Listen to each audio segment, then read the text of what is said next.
Oke, bismillahirrahmanirrahim. Assalamualaikum warahmatullahi wabarakatuh.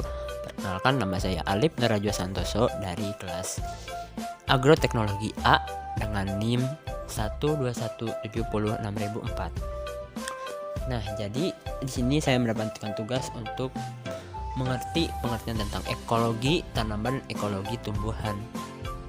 Sebelum memasuki ekologi tanaman dan ekologi tumbuhan, apa sih ekologi itu? Ekologi adalah cabang ilmu biologi yang mempelajari interaksi antara makhluk hidup dengan makhluk hidup lain dan juga dengan lingkungan sekitarnya.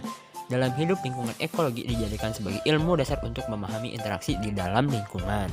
Oke, mungkin kita lanjut langsung di sini ekologi tumbuhan.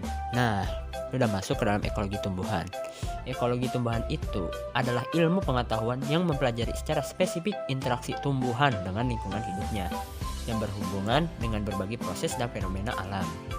Misalnya, bagaimana tumbuhan untuk hidupnya memerlukan sinar matahari, air, oksigen, dan tanah atau lahan sebagai tempat tumbuh atau habitatnya.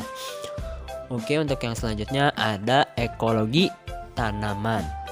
Ekologi tanaman ini adalah ciri khas ekologi yang mampu mengubah energi kimia menjadi energi potensial serta mengubah bahan anorganik menjadi bahan organik. Ekologi dapat dikelompokkan menjadi dua, yaitu autoekologi dan sinekologi.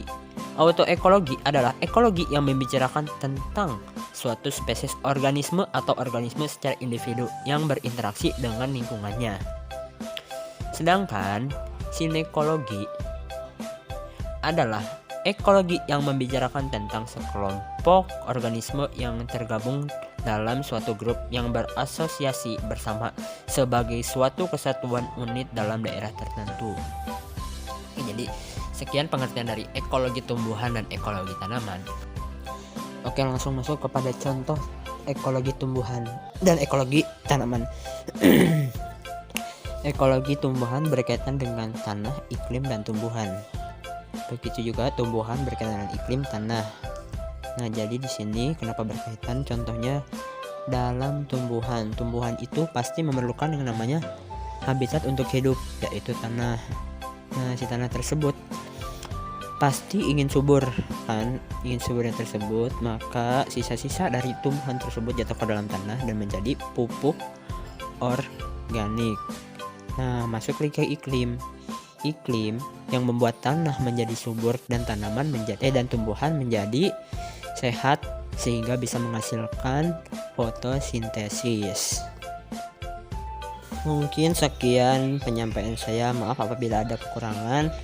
Terima kasih sudah menonton. Wassalamualaikum warahmatullahi wabarakatuh.